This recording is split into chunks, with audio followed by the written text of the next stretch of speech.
Langit malam di semenanjung Sinai yang biasanya tenang tiba-tiba diterangi oleh kilatan cahaya ketika sebuah rudal jatuh dengan kecepatan tinggi, menghantam sebuah area tak jauh dari kota pesisir Sharm el-Sheikh.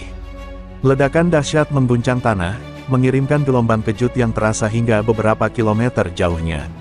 Pasukan keamanan Mesir segera bergerak ke lokasi kejadian, mencoba memahami dari mana rudal itu berasal dan apa tujuan sebenarnya. Militer Israel pun segera meningkatkan kewaspadaan mereka, mencurigai bahwa rudal tersebut mungkin merupakan bagian dari serangan yang lebih besar terhadap negara mereka. Sementara itu, media internasional dengan cepat menangkap berita ini, memicu gelombang spekulasi di seluruh dunia mengenai kemungkinan eskalasi perang di Timur Tengah. Di saat yang sama, di Yaman, kelompok Houthi sedang menggelar pertemuan darurat. Pemimpin mereka, Abdul Malik al-Houthi, dengan penuh amarah mengutuk serangan udara yang dilakukan oleh Amerika Serikat dan Inggris ke wilayah mereka, serangan yang telah menewaskan puluhan warga sipil termasuk perempuan dan anak-anak. Dalam pidatonya yang berapi-api, ia bersumpah akan membalas setiap tetes darah rakyat Yaman dengan serangan yang lebih besar. Beberapa saat kemudian, jaringan komunikasi intelijen Barat menangkap pergerakan besar dari unit peluncur rudal Houthi, yang menandakan bahwa serangan balasan sudah direncanakan dengan matang. Namun, belum jelas apakah rudal yang jatuh di Sinai merupakan bagian dari balasan itu, atau justru merupakan serangan yang salah sasaran. Sementara dunia masih mencoba memahami situasi ini, militer Israel dan Amerika Serikat langsung meningkatkan patroli udara dan pengintaian satelit. Di Washington, Presiden Donald Trump memanggil Dewan Keamanan Nasionalnya, membahas respons yang harus diambil terhadap meningkatnya ancaman dari Houthi. Trump, yang dikenal dengan retorikanya yang keras, tidak ragu untuk menyatakan bahwa jika Houthi terus menyerang kapal-kapal di Laut Merah, maka AS akan memberikan balasan yang belum pernah mereka lihat sebelumnya. Di belakang layar, Pentagon telah menyiapkan skenario serangan yang lebih besar, sementara intelijen AS bekerja sama dengan Mossad Israel untuk mengidentifikasi target-target penting di Yaman. Dunia kini berada di ambang eskalasi besar, dan perang di Laut Merah tampaknya tak bisa dihindari.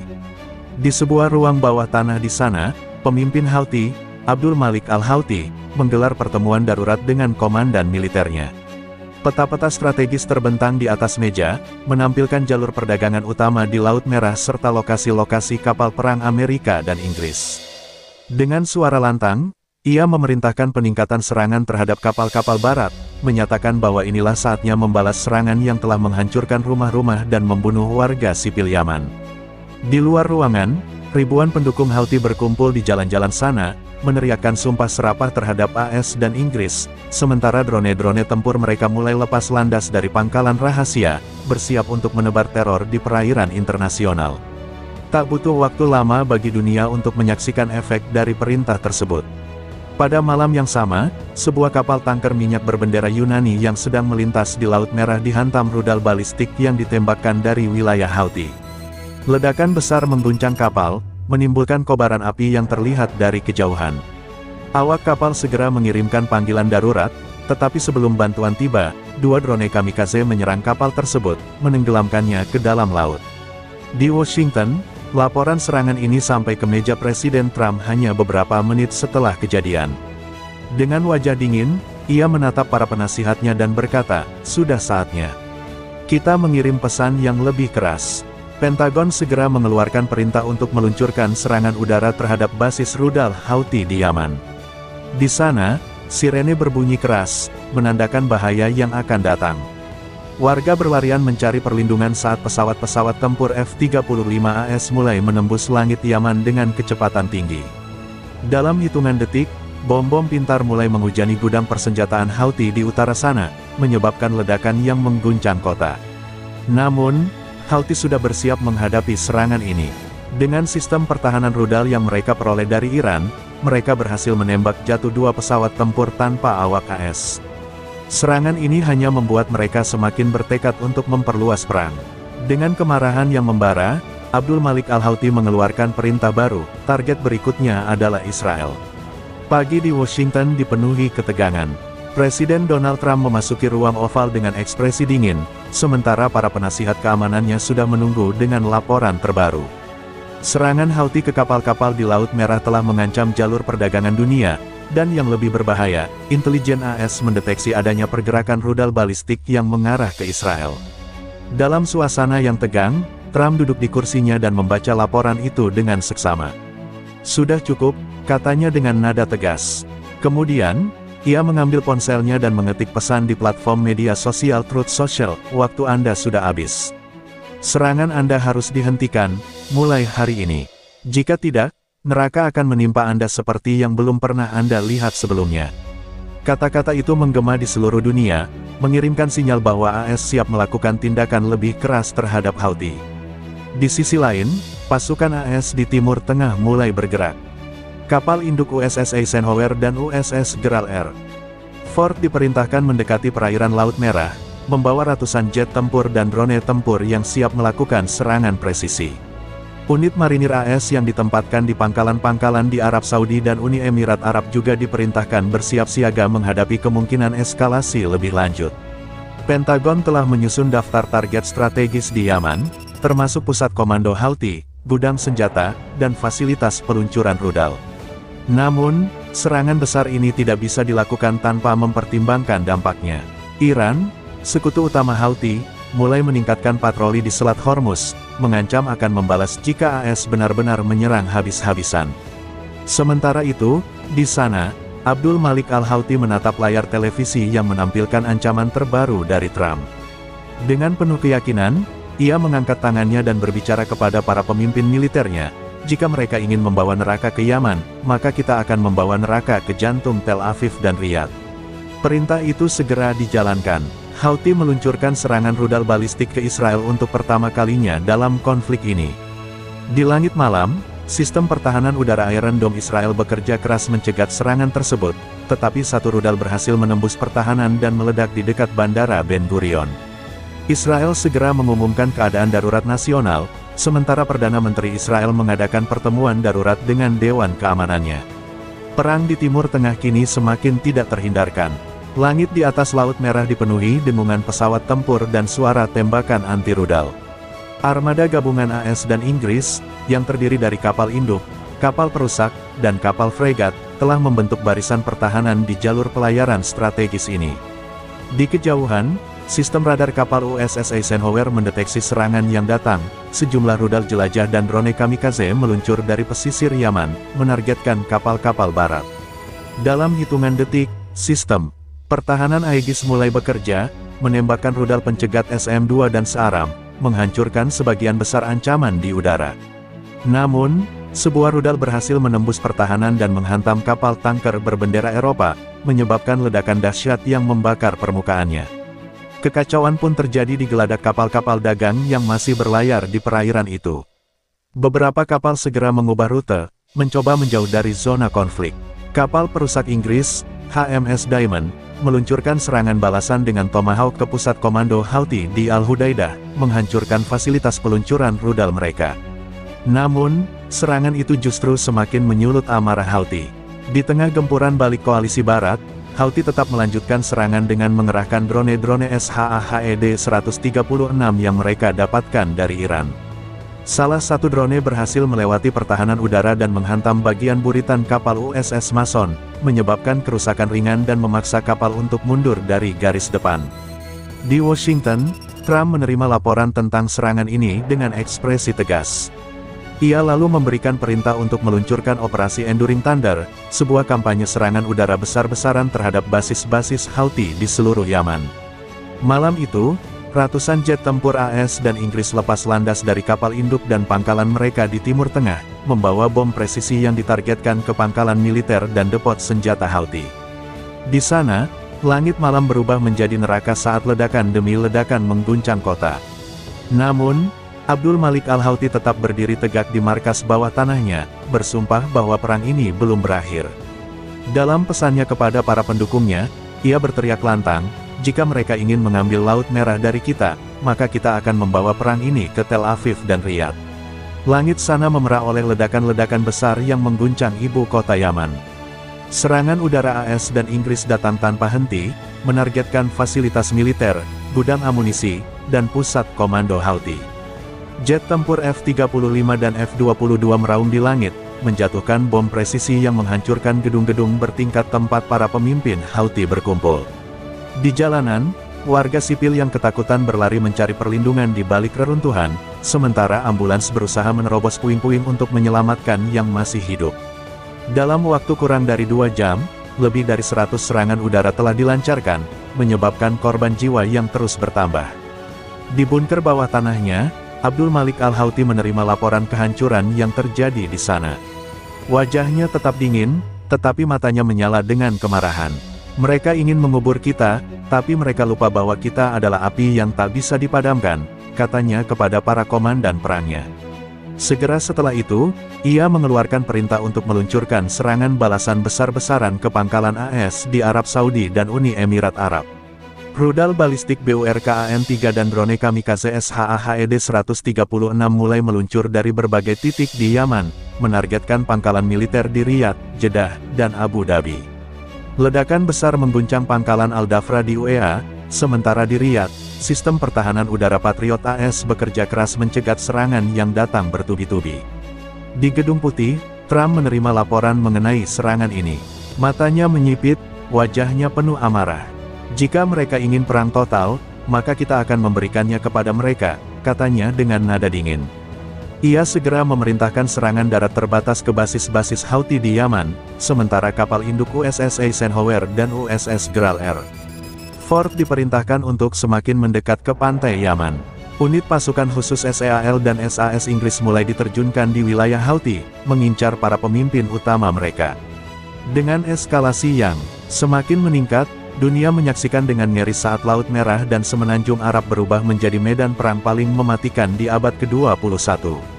Malam yang gelap di pesisir Yaman menjadi saksi bisu ketika sekelompok pasukan khusus AS dan Inggris menyusup ke dalam wilayah Houthi. Menggunakan kapal selam mini dan perahu karet, mereka mendarat tanpa suara di sebuah pantai terpencil di dekat Al-Hudaidah. Misi mereka jelas, menghancurkan sistem pertahanan udara Houthi dan menangkap atau membunuh komandan tinggi mereka. Dipimpin oleh seorang perwira veteran SEAL, Letnan Kolonel David Harrington, tim itu bergerak dengan presisi tinggi, menggunakan peralatan canggih untuk menghindari deteksi. Dengan wajah dicat hitam dan senjata terpasang peredam, mereka menyelinap ke dalam kompleks militer Houthi yang tersembunyi di balik bukit pasir. Di dalam markas Houthi, para komandan sedang mengawasi perkembangan perang melalui layar komputer. Mereka tidak menyadari bahwa kematian sudah mengintai di balik bayangan. Dalam hitungan menit, pasukan khusus mulai bergerak cepat. Senapan berperedam menembak mati penjaga satu persatu, sementara tim demolisi memasang bahan peledak di sekitar gudang amunisi dan sistem radar. Ketika seorang perwira Houthi menyadari adanya penyusupan, sudah terlambat. Ledakan dahsyat mengguncang kompleks itu, menghancurkan sebagian besar peralatan pertahanan udara Houthi. Di tengah kepanikan, pasukan khusus segera mundur, menembaki musuh yang mencoba mengejar mereka. Saat mereka mencapai titik ekstraksi, helikopter tempur Apache muncul dari balik bukit, menghujani musuh dengan tembakan roket sebelum membawa tim itu pergi. Namun, keberhasilan ini memiliki konsekuensi. Abdul Malik Al-Houthi, yang berhasil selamat dari serangan ini, marah besar. Ia memerintahkan eksekusi terhadap puluhan warga yang dicurigai sebagai mata-mata barat. Selain itu, ia meningkatkan permintaan bantuan ke Iran dan Hizbullah, meminta senjata yang lebih canggih untuk membalas dendam. Tak lama kemudian, kapal-kapal perang Iran mulai bergerak mendekati Laut Merah, mengangkut rudal balistik jarak jauh dan drone tempur yang lebih mematikan. Dengan dukungan Iran yang semakin terang-terangan, perang ini bukan lagi hanya antara Houthi dan AS Inggris, tetapi telah berkembang menjadi konfrontasi global yang melibatkan kekuatan besar di Timur Tengah. Di Teheran, para Jenderal Korps Garda Revolusi Islam (IRGC) berkumpul dalam sebuah pertemuan rahasia. Mereka tahu bahwa AS dan sekutunya tidak akan berhenti sampai Houthi dihancurkan, dan ini adalah saat yang tepat bagi Iran untuk menunjukkan kekuatannya. Dengan persetujuan tertinggi dari pemimpin agung Ayatollah Ali Khamenei, Iran secara resmi mengirim bantuan militer ke Yaman. Kapal perang Iran mulai bergerak ke Laut Merah dengan membawa rudal balistik Zolfaghar, drone tempur SHAHED-136 dalam jumlah besar, serta penasihat militer IRGC untuk membantu taktik perang Houthi. Selain itu, Kelompok-kelompok milisi pro-Iran seperti Hizbullah di Lebanon dan Hashd al-Shaabi di Irak mulai mempersiapkan serangan terhadap kepentingan AS di seluruh Timur Tengah. Di Washington, Trump menerima laporan tentang pergerakan Iran dengan ekspresi tegang.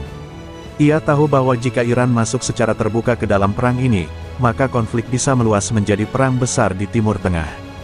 Dalam rapat darurat di Gedung Putih, Menteri Pertahanan AS mengusulkan operasi pencegatan terhadap kapal-kapal Iran sebelum mereka mencapai Yaman. Namun, langkah ini berisiko menimbulkan konfrontasi langsung dengan Teheran. Trump akhirnya memutuskan untuk meningkatkan tekanan dengan mengirim lebih banyak kapal perang ke Teluk Persia serta mengeluarkan ultimatum keras kepada Iran. Melalui Truth Social, ia menulis, jika Iran berpikir bisa bermain api, maka mereka akan dibakar lebih dulu. Kami tidak akan membiarkan rezim teroris ini mendukung pembunuhan di Laut Merah. Sementara itu, di Laut Merah, ketegangan semakin meningkat. Kapal perusak AS, USS Roosevelt, menerima perintah untuk mencegat kapal kargo Iran yang diduga membawa senjata ke Houthi. Ketika kapal itu diperintahkan berhenti untuk diperiksa, tiba-tiba drone kamikaze menyerang USS Roosevelt dari arah pantai Yaman, menyebabkan ledakan besar di buritan kapal. Pasukan AS segera membalas dengan meluncurkan rudal Tomahawk ke titik peluncuran drone di Yaman, menghancurkan beberapa pangkalan Houthi. Namun, insiden ini hanya memperparah situasi. Iran, yang menuduh AS menyerang kepentingannya, mengancam akan menutup Selat Hormuz, jalur perairan penting bagi ekspor minyak dunia. Dengan satu langkah lagi menuju eskalasi penuh, dunia kini berada di ambang perang besar di Timur Tengah. Ketegangan di Teluk Persia mencapai puncaknya ketika Iran secara resmi mengumumkan bahwa mereka akan menutup Selat Hormuz sebagai balasan atas serangan AS terhadap kapal-kapalnya. Kapal perang Iran, termasuk kapal fregat Shahan dan Alborz, mulai berpatroli di jalur perairan sempit itu, sementara pasukan IRGC memasang sistem rudal anti-kapal di sepanjang pesisir Iran. Dunia pun terkejut ketika tanker minyak berbendera AS, Liberty Star, dihantam oleh dua rudal anti-kapal saat melintas di dekat Selat Hormuz. Ledakan besar mengguncang kapal tersebut, memicu kebakaran yang mengancam akan mencemari perairan sekitarnya. AS segera menuduh Iran sebagai dalang serangan ini, meskipun Teheran menyangkal keterlibatan mereka secara langsung. Sebagai balasan, Trump memberikan perintah untuk melancarkan serangan udara ke pangkalan IRGC di Pulau Abu Musa dan Pulau Kem, dua lokasi strategis Iran di Teluk Persia. Dalam hitungan jam, jet tempur F-A-18 dari kapal induk USS Gerald R. Ford meluncurkan rudal presisi ke sasaran yang telah ditentukan. Ledakan besar mengguncang pulau-pulau itu, menghancurkan beberapa fasilitas militer Iran. Namun, Iran tidak tinggal diam. Mereka membalas dengan menembakkan rudal balistik ke pangkalan militer AS di Al-Dhafra, UEA, dan pangkalan AS di Kuwait. Salah satu rudal berhasil lolos dari sistem pertahanan dan meledak di dekat barak tentara AS, menyebabkan puluhan korban luka. Dampak dari perang yang semakin meluas ini mulai dirasakan secara global. Harga minyak melonjak tajam, mencapai angka tertinggi dalam 2 dekade terakhir. Negara-negara Eropa dan Asia mulai panik karena rantai pasokan energi mereka terganggu. Di Dewan Keamanan PBB, Rusia dan China menentang keras tindakan AS, sementara Prancis dan Jerman mendesak agar semua pihak segera mencari solusi diplomatik sebelum situasi menjadi tidak terkendali. Namun, di lapangan, tidak ada tanda-tanda perang akan mereda. Di Teheran, ribuan warga turun ke jalan, menyerukan jihad melawan AS dan sekutunya. Di Washington, Trump semakin didesak oleh kubu hawkish di Kongres untuk mengambil tindakan lebih keras terhadap Iran. Dengan kedua belah pihak yang sama-sama tidak mau mundur, dunia kini berada di ambang perang besar yang bisa melampaui batas Timur Tengah. Di tengah meningkatnya eskalasi perang di Timur Tengah, Rusia dan China mulai mengambil sikap tegas terhadap tindakan AS dan sekutunya. Di Moskow, Presiden Vladimir Putin mengadakan pertemuan darurat dengan Dewan Keamanan Nasional Rusia. Dalam konferensi pers, ia mengecam serangan AS terhadap Iran dan menyebutnya sebagai ancaman serius terhadap stabilitas global. Lebih jauh, Putin mengumumkan bahwa Rusia akan mengirim sistem pertahanan udara S-400 serta penasihat militer ke Iran sebagai bentuk dukungan. Sementara itu, di Laut Kaspia, kapal perang Rusia mulai bergerak mendekati wilayah perairan Iran, menunjukkan kesiapan mereka untuk membantu Teheran jika diperlukan. Di Beijing, Presiden Xi Jinping juga mengeluarkan pernyataan keras. China, yang selama ini memiliki kepentingan besar terhadap jalur perdagangan minyak dari Timur Tengah, melihat perang ini sebagai ancaman langsung terhadap ekonominya. Dalam langkah dramatis, China mengirimkan gugus tugas Angkatan Laut ke Teluk Oman untuk melindungi kapal-kapal dagangnya. Selain itu, Beijing meningkatkan tekanan diplomatik dengan menyerukan pertemuan darurat di Dewan Keamanan PBB. Namun, di balik layar, ada lebih banyak yang terjadi. Intelijen AS melaporkan bahwa China diam-diam telah mempercepat pengiriman drone tempur dan rudal anti-kapal ke Iran melalui jalur darat dan laut. Ini menunjukkan bahwa Beijing tidak hanya berbicara, tetapi juga bersiap menghadapi kemungkinan eskalasi yang lebih besar. Di Gedung Putih, Trump menanggapi ancaman ini dengan nada menantang. Melalui Truth Social, ia menulis, "Rusia dan China sebaiknya tidak bermain-main dengan kami. Jika mereka ingin terlibat, mereka akan merasakan kekuatan penuh Amerika Serikat." Namun, di dalam lingkaran pemerintahannya, ada kekhawatiran bahwa perang ini bisa berubah menjadi konflik yang lebih luas, melibatkan lebih dari sekadar Timur Tengah. Pentagon mulai mempersiapkan kemungkinan perang multifront, termasuk pengerahan tambahan kapal induk ke Pasifik untuk mengawasi pergerakan China. Sementara itu, di Moskow dan Beijing, strategi untuk menghadapi AS terus dimatangkan. Perang di Laut Merah kini telah menarik kekuatan besar dunia ke dalam pusarannya, membawa dunia semakin dekat ke ambang Perang Dunia III. Di perairan Laut Merah, konflik semakin memanas ketika kapal perusak AS, USS Winston S. Churchill, terlibat dalam baku tembak sengit dengan kapal perang Iran yang mencoba mengawal konvoi kargo menuju Yaman. Dengan rudal anti kapal Harpoon, kapal AS berhasil menenggelamkan satu korvet Iran, tetapi balasannya datang cepat. Sebuah rudal jelajah Nur yang ditembakkan dari pesisir Yaman menghantam USS Winston S. Churchill, menyebabkan kebakaran hebat di dek kapal. Sementara itu, drone kamikaze Houthi memburu kapal-kapal dagang barat, menghancurkan setidaknya 2 tanker minyak dalam satu hari. Dengan Laut Merah berubah menjadi medan perang yang mematikan, perdagangan global mulai lumpuh, memicu kepanikan di pasar minyak dunia.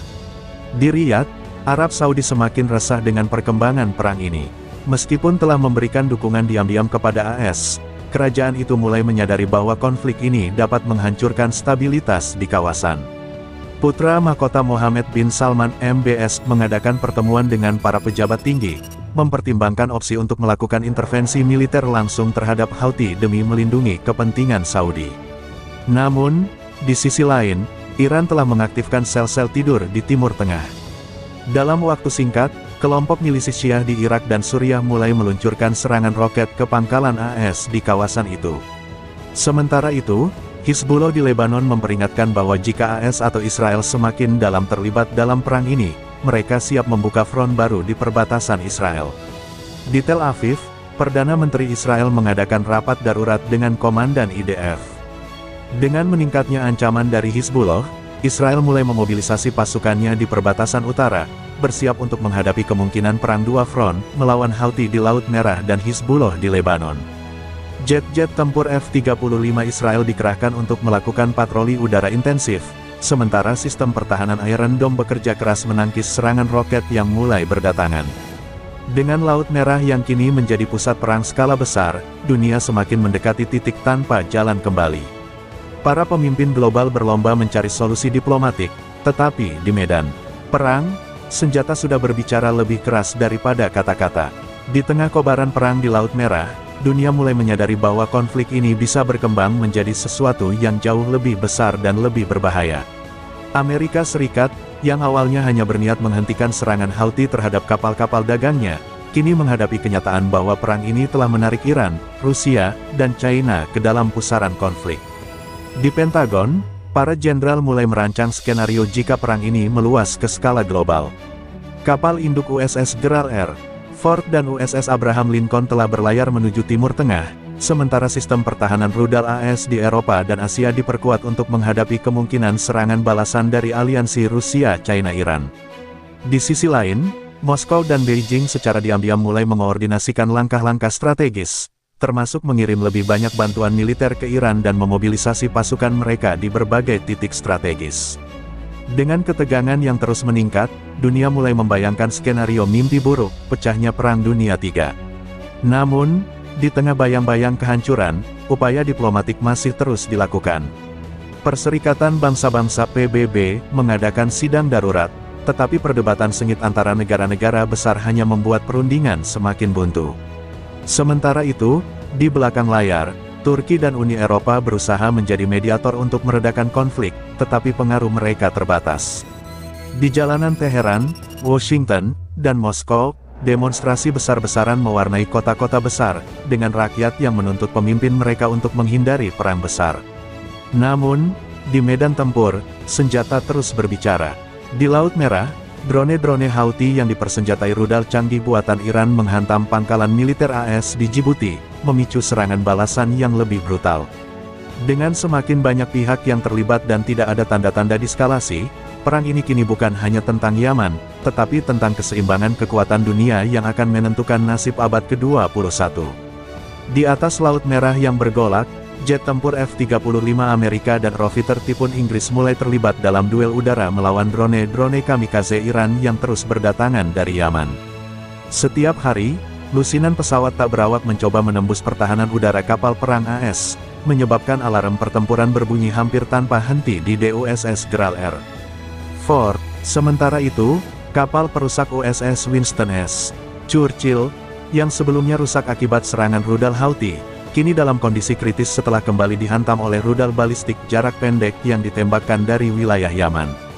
Dengan Laut Merah yang berubah menjadi zona perang yang berbahaya, perusahaan-perusahaan pelayaran besar mulai mengalihkan rute mereka, menyebabkan rantai pasokan global terganggu.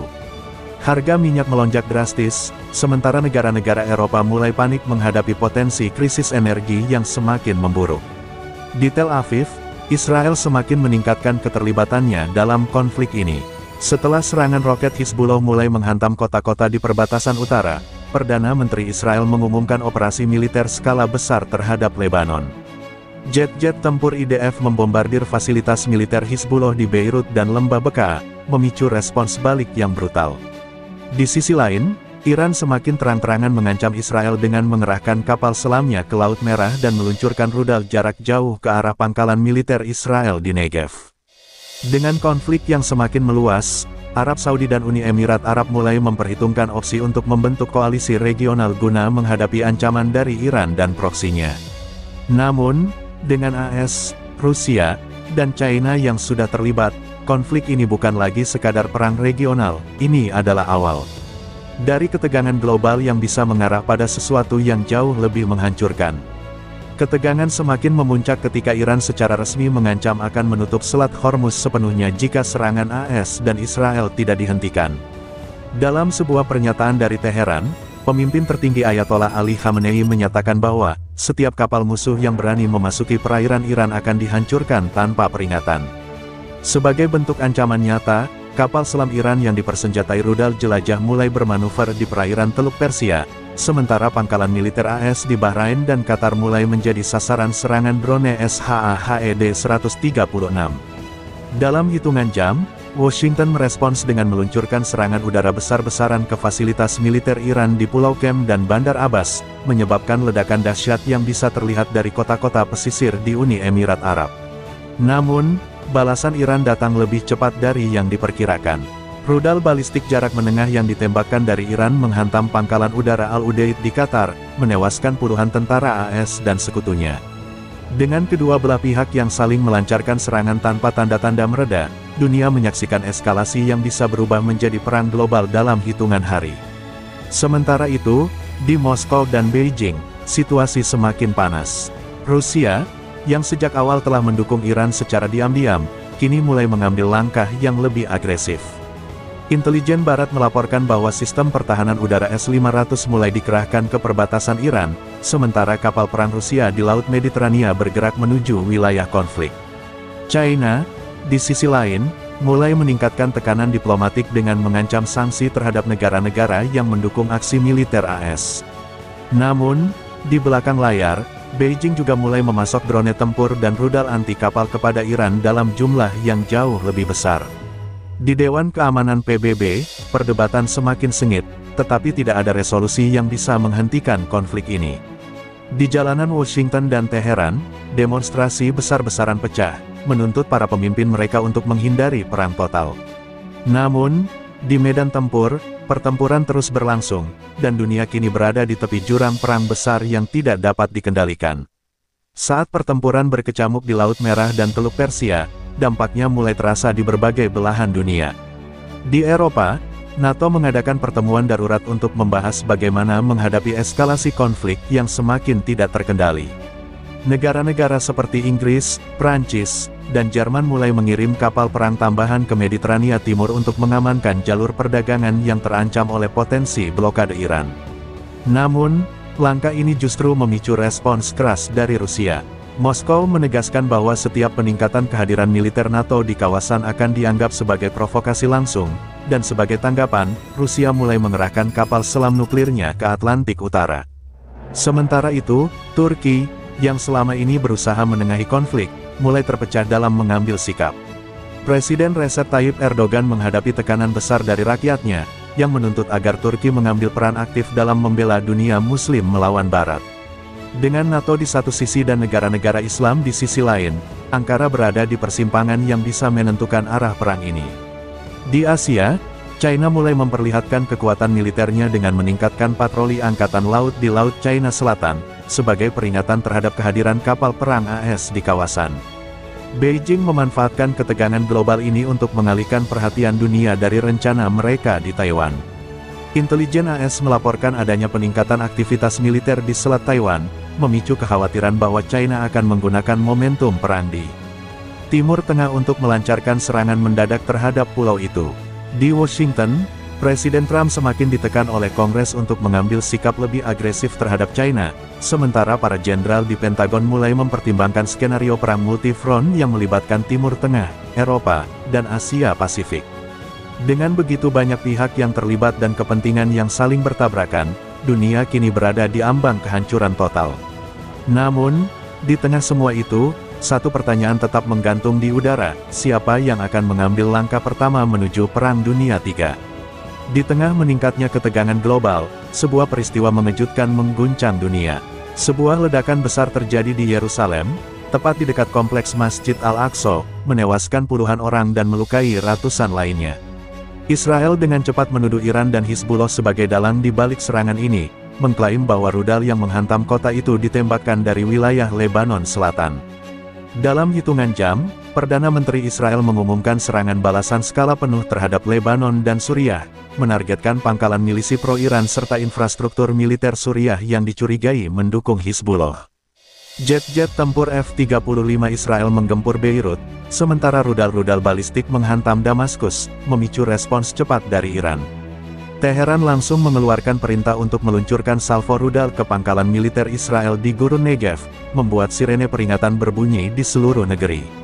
Dengan semakin banyak pihak yang terlibat dan eskalasi yang tak terbendung, situasi kini benar-benar di luar kendali. Di Washington, Gedung Putih mengadakan pertemuan darurat dengan para sekutu NATO untuk membahas langkah selanjutnya. Trump, yang sebelumnya memberi peringatan keras kepada Iran, kini menghadapi dilema besar. Jika AS secara langsung menyerang Iran, maka Rusia dan China kemungkinan besar akan turun tangan, mempercepat jalan menuju Perang Dunia III. Namun, jika AS tidak bertindak, kredibilitasnya sebagai pemimpin dunia akan runtuh. Di tengah kebingungan ini, Moskow dan Beijing mengirim ultimatum ke Washington, jika AS tidak menghentikan serangannya di Timur Tengah, maka Rusia dan China akan secara resmi mengintervensi perang untuk mendukung Iran dan sekutu-sekutunya. Dengan kapal induk AS dan Rusia yang saling berhadapan di Mediterania, serta pasukan NATO yang mulai bersiaga di Eropa Timur, dunia kini berada di titik kritis. Hanya satu langkah lagi yang diperlukan untuk memicu perang global yang akan mengubah sejarah manusia selamanya. Saat ultimatum Rusia dan China menggema di Washington, ketegangan mencapai puncaknya. AS, yang enggan menunjukkan kelemahan, tetap melanjutkan serangan udara ke pangkalan milisi Iran di Irak dan Suriah. Sebagai tanggapan, Moskow mengaktifkan jaringan mata-mata dan pasukan bayangannya di Timur Tengah.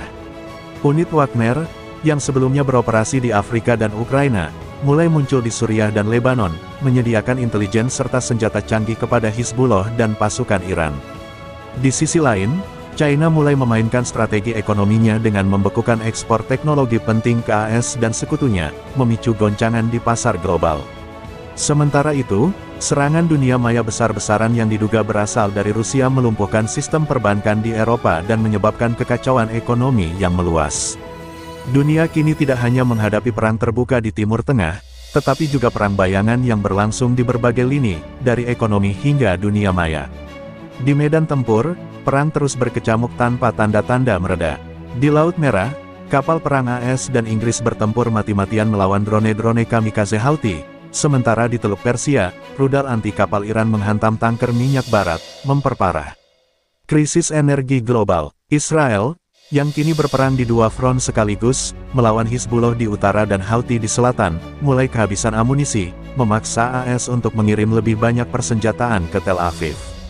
Namun, dengan pasukan Rusia yang mulai bergerak di Suriah dan China yang mengancam blokade ekonomi, Washington menghadapi dilema besar, apakah akan mengerahkan lebih banyak pasukan dan mempertaruhkan perang dunia terbuka, atau menarik diri dan kehilangan dominasinya di Timur Tengah. Di balik semua itu, dunia menahan napas, menunggu langkah berikutnya yang bisa menentukan masa depan peradaban manusia. Saat perang semakin meluas, harapan akan diplomasi perlahan memudar. Upaya gencatan senjata yang diusulkan PBB kandas setelah Amerika Serikat dan sekutunya menolak permintaan Iran untuk menghentikan serangan terhadap milisi proksi mereka. Sebagai balasan, Rusia dan China mempercepat bantuan militer mereka ke Teheran, mengirimkan sistem pertahanan udara S-400 serta drone tempur generasi terbaru ke Timur Tengah. Dengan perlengkapan baru ini, Iran dan sekutunya mulai menyeimbangkan pertempuran. Rudal-rudal balistik yang diluncurkan dari Iran dan Irak mulai lebih sering mengenai target di Tel Aviv dan pangkalan militer AS di Qatar, Bahrain, serta Uni Emirat Arab. Situasi ini memaksa AS untuk mempertimbangkan opsi yang lebih ekstrim, serangan langsung ke fasilitas nuklir Iran. Namun, rencana itu ditentang oleh beberapa negara Eropa yang khawatir bahwa serangan ke Iran akan memicu intervensi militer skala penuh dari Rusia dan China, yang bisa membawa dunia ke ambang Perang Dunia III. Di sisi lain, perang siber dan sabotase semakin meningkat. Di dalam negeri AS, serangan siber besar-besaran melumpuhkan jaringan listrik di beberapa kota utama, yang menurut intelijensia, dilakukan oleh kelompok peretas yang memiliki keterkaitan dengan Moskow dan Beijing. Di Eropa, jaringan pipa gas utama yang menghubungkan Rusia dengan Jerman mengalami ledakan misterius, menyebabkan krisis energi yang semakin parah. Sementara itu, di perbatasan Ukraina, Rusia memanfaatkan kekacauan global dengan melancarkan serangan baru terhadap pasukan Kiev, memaksa NATO untuk mengalihkan perhatian mereka dari Timur Tengah ke Eropa Timur. Dengan semakin banyaknya konflik yang muncul di berbagai belahan dunia, semakin jelas bahwa perang ini bukan lagi sekadar konflik regional, ini adalah awal dari ketidakstabilan global yang bisa mengguncang keseimbangan kekuatan dunia dalam skala yang belum pernah terjadi sebelumnya. Di Timur Tengah, serangan udara dan rudal semakin intensif, mengubah kota-kota besar menjadi ladang kehancuran. Tel Aviv dan Haifa terus dibombardir oleh roket Hizbullah, sementara jet tempur Israel membalas dengan menghancurkan markas-markas milisi di Lebanon dan Suriah. Di Yaman, Houthi semakin berani dengan melancarkan serangan langsung ke pangkalan militer AS di Djibouti, memaksa Washington untuk meningkatkan serangan balasan mereka. Iran, yang kini didukung secara terbuka oleh Rusia dan China, mulai mengerahkan kapal selam bersenjata rudal ke Teluk Persia, mengancam kapal-kapal perang AS yang berjaga di wilayah tersebut. Di Laut Merah, perang laut semakin panas, dengan kapal perang Inggris HMS Diamond tenggelam setelah dihantam rudal anti kapal Iran, menandai salah satu kerugian terbesar bagi Barat dalam konflik ini. Sementara itu, di Eropa, NATO menghadapi tantangan baru setelah Rusia melancarkan serangan mendadak ke kota Kharkiv, Ukraina, sebagai upaya mempercepat pendudukan wilayah timur negara itu. Serangan ini membuat NATO terpecah antara fokus membantu Ukraina atau tetap mempertahankan kekuatan mereka di Timur Tengah. Di Asia, ketegangan antara China dan Taiwan mencapai titik kritis setelah Beijing mengerahkan kapal induknya ke selat Taiwan dan mulai mengadakan latihan militer besar-besaran. Amerika Serikat, yang sudah terjebak dalam dua konflik besar, kini harus menghadapi kemungkinan perang ketiga di Pasifik. Dengan tiga front pertempuran besar yang terjadi secara bersamaan, Timur Tengah, Eropa, dan Asia Pasifik, dunia kini benar-benar berada di ambang perang global yang tidak bisa dihindari. Ketegangan akhirnya mencapai puncaknya ketika sebuah rudal hipersonik yang diduga ditembakkan dari Iran menghantam pangkalan udara AS di Al Udeid, Qatar, menewaskan puluhan tentara dan menghancurkan fasilitas militer utama. Gedung Putih segera menggelar pertemuan darurat dengan para pemimpin NATO, di mana Trump dengan tegas menyatakan bahwa AS tidak akan tinggal diam. Dalam hitungan jam, kapal induk USS Gerald R.